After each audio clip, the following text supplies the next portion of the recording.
What's up guys, panibagong araw, panibagong bus na naman sa ating video. Sa araw na ito, ay puputrip po pala kami ng mangga. Pupunta na po kami sa aming pupuntahan na pagkukuha ng mangga. Yan na nga po pala ang itsura ng aming pagkukuha na ng mangga. At yan nga po pala ang bunga sa parte na yan. Po namin na videoan kung paano kami kumuha ng mangga, pero yan na po ang aming nakuha ang mga mangga. Hinugasan na nga po pala namin sa video na yan. Nabalatan na nga po pala namin dito ang mangga at pinaghiwalay-hiwalay na po namin to pira-piraso.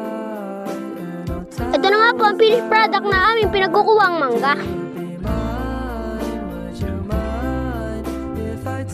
Kinakain na nga po pala namin sa video na yan ang mangga.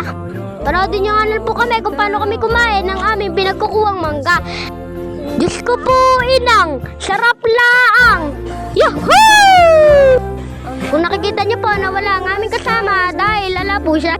Charot lang po! Hindi po pala namin alam kung nasa po si Prince. Dahil sa sobrang sarap po ng aking pinagkakain, ay tingnan niyo po ang resulta.